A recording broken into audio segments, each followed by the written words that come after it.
Definite proportional को define किया था। वहाँ पे हमने डेफिनेट प्रोपोर्शनल की स्टेटमेंट और लिमिटेशन को डिस्कस किया था। आज हम अपना नया टॉपिक डाल्टन्स एटॉमिक थ्योरी के बारे में यहाँ पे हम स्टडी करेंगे। तो अपना जो आज का नया टॉपिक है वो क्या है, डाल्टन्स एटॉमिक थ्योरी। तो ये जो डाल्टन्स एटॉमिक थ्योरी है ये 1808 में जॉन डाल्टन्स ने इस थ्योरी को डिस्कवर किया था। तो उन्होंने सबसे पहले मैटर के बारे में डिस्कस किया।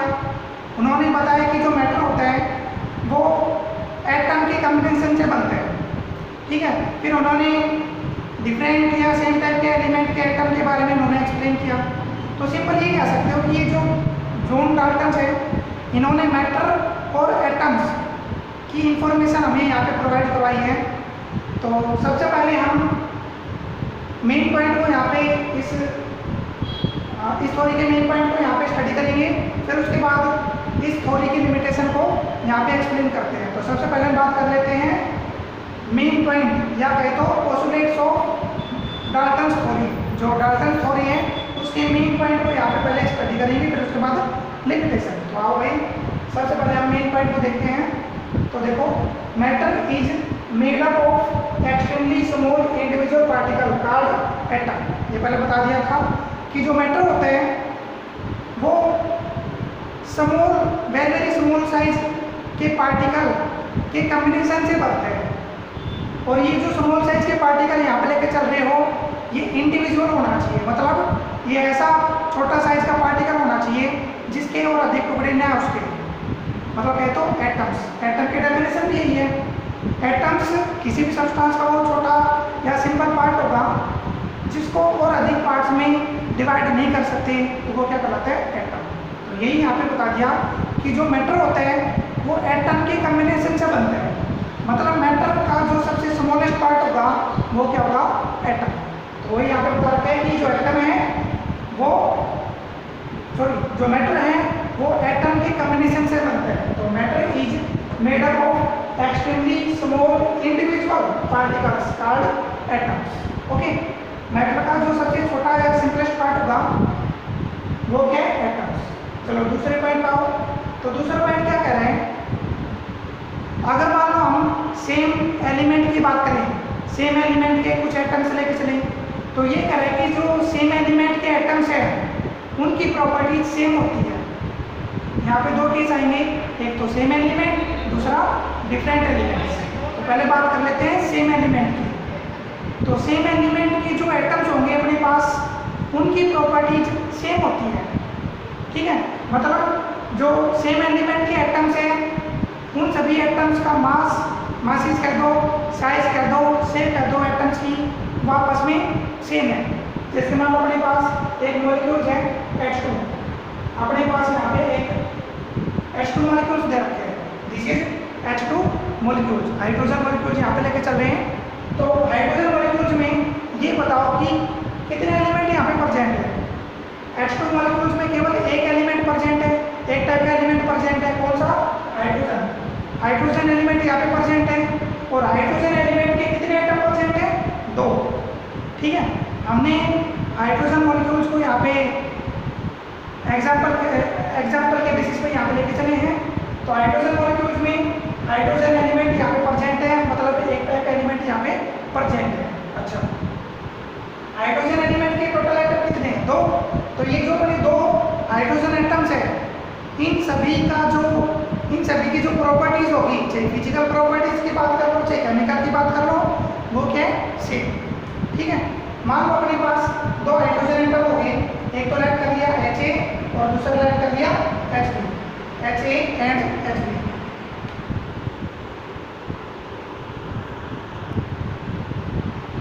ओके, हाइड्रोजन एलिमेंट के 2 एटम यहाँ पे हम लेके चले Ha एंड Hb।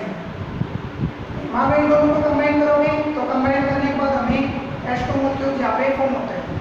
तो ये कह रहा है कि जो Ha और जो Hb एटम है, एटम से यहाँ पे इन सभी एटम्स का जो मासेज होगा, जो शेप होगी, जो साइज होगा वो सेम होता है, ठीक है।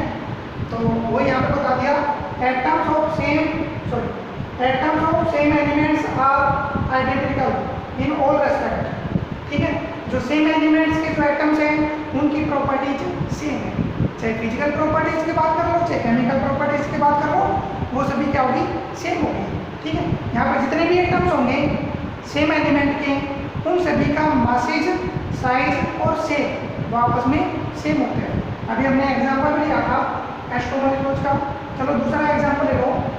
सेकंड एग्जांपल हमने ले लिया, मान लो Cl2 molecules. Cl2 molecules chlorine molecules यहाँ पे लेके चले हैं। तो देखो भाई यहाँ पे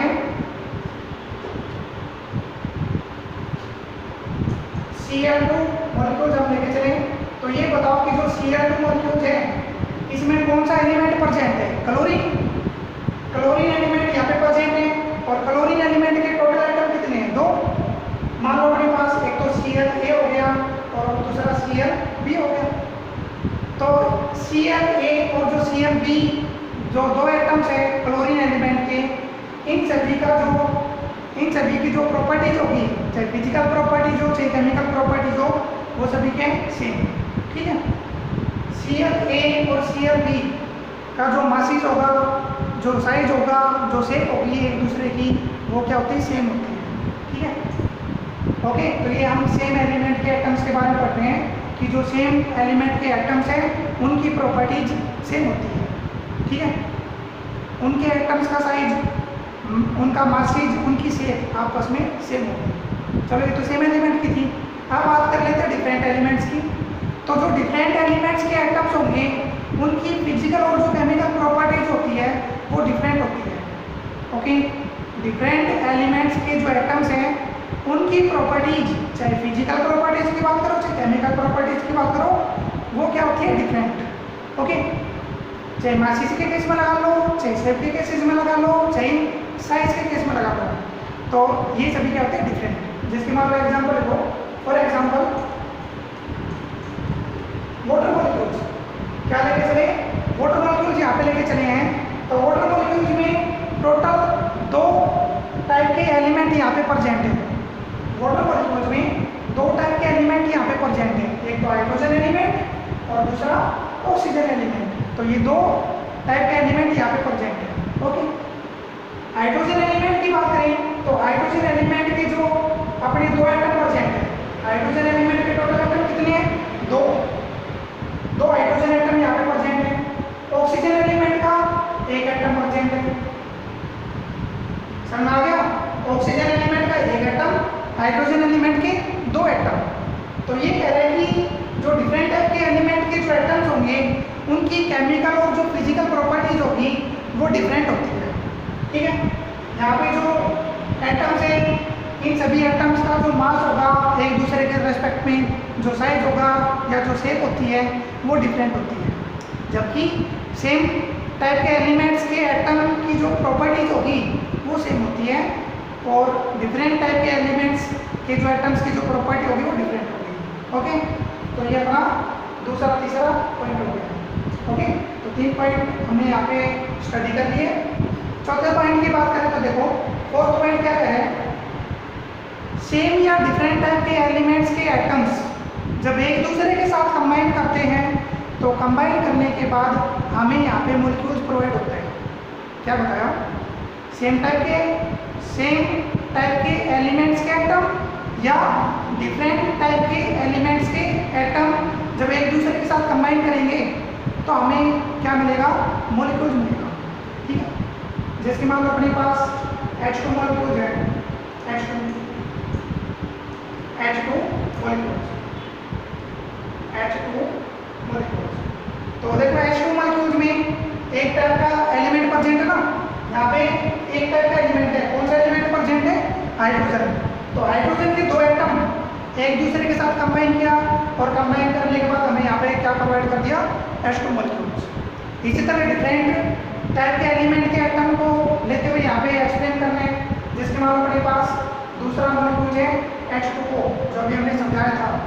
तो H2O में वाटर मॉलिक्यूल्स में डिफरेंट टाइप के एलिमेंट प्रेजेंट है। कौन कौन से एलिमेंट यहाँ पे प्रेजेंट है, देखो एक तो हाइड्रोजन एलिमेंट हो गया और दूसरा भाई ऑक्सीजन एलिमेंट यहाँ पे प्रेजेंट है। ठीक है, तो यहाँ पे जो डिफरेंट टाइप के एलिमेंट के जो एटम्स होंगे ये भी एक दूसरे के साथ कंबाइन करेंगे और कंबाइन करने के बाद हमें यहाँ पे मॉलिक्यूल्स मिलेगा।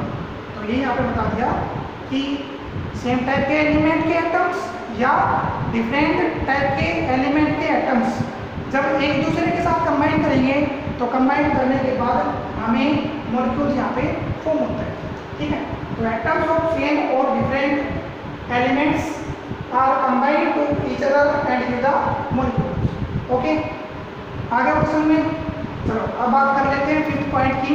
तो अपना पांचवा पॉइंट क्या कह रहे हैं, number of atoms combine to each other in simple whole ratio and give the molecules. क्या कह रहे हैं कि जब नंबर ऑफ एटम्स को एक दूसरे के साथ कंबाइन करवाओगे सिंपल होल रेशो के फॉर्म में तो हमें यहाँ पे मॉलिक्यूल्स मिलेगा।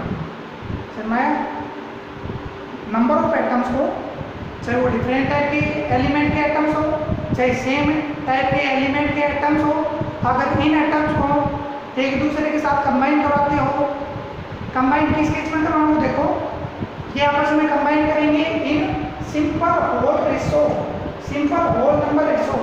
सिंपल होल नंबर रेशो से जब ये एटम एक दूसरे के साथ कंबाइन करेंगे तो कंबाइन करने के बाद हमें यहाँ पे क्या मिलेगा, मॉलिक्यूल्स। ओके, तो मॉलिक्यूल्स का कंसेप्ट पता लग गया कि जब नंबर ऑफ एटम्स एक दूसरे के साथ कंबाइन करते हैं सिंपल होल नंबर रेशो के फॉर्म में तो हमें यहाँ पे मॉलिक्यूल्स प्रोवाइड होते हैं। ओके, अच्छा नेक्स्ट पॉइंट क्या कहते हैं, atoms of different elements. Different elements के जो एटम्स हैं, डिफरेंट एलिमेंट्स के जो एटम्स हैं वो एक दूसरे के साथ डिफरेंट रेशो में कंबाइन करेंगे और कंबाइन करने के बाद हमें यहाँ पे क्या मिलेगा, कंपाउंड। ओके, समझ आ रहा होगा क्या डिफरेंस है। नंबर ऑफ एटम्स चाहे इसमें सेम हो चाहे डिफरेंट हो, नंबर ऑफ एटम्स एक दूसरे के साथ कंबाइन कर रहे हैं सिंपल होल नंबर रेशो की फॉर्म में तो हमें मॉलिक्यूल्स फॉर्म हो रहे हैं। जबकि डिफरेंट एलिमेंट्स के एटम एक दूसरे के साथ कंबाइन कर रहे हैं डिफरेंट रेशो की फॉर्म में तो हमें यहाँ पे कंपाउंड फॉर्म होता है। ओके, तो ये था अपना 6 पॉइंट। तो 6 पॉइंट अब तक हमने यहाँ पे कंप्लीटली स्टडी कर लिया। अब हम 7 पॉइंट को यहाँ पे स्टडी करेंगे। तो अपना जो 7 और जो 8 पॉइंट है वो एटम के डेफिनेशन को एक्सप्लेन करते हैं। एटम पढ़ा होगा, एटम की डेफिनेशन क्या होती है, तो देखो एटम क्या है, इट इज द स्मॉलेस्ट और simplest part of substance which can neither further break down and use in chemical reaction। ठीक है, तो वही क्या होता है कि जो एटम है वो सिंपलेस्ट और स्मॉलेस्ट पार्टिकल है किसका, किसी भी मैटर का या सब्सटेंस का वो सबसे छोटा और सिंपलेस्ट पार्ट जिसके और अधिक टुकड़े नहीं कर सकते और ये किसी भी केमिकल रिएक्शन में पार्टिसिपेट करें तो वो स्मॉलेस्ट पार्ट क्या कहलाता है, एटम। ओके, तो वही यहाँ पे डिफाइन कर दिया, and atom is the simplest and smallest particle of matter which further does not break down और डिसोसिएट, इट टेक प्लेस या it take part in chemical reaction. जो केमिकल रिएक्शन में टेक प्लेस करे तो वो क्या कहलाता है, एटम।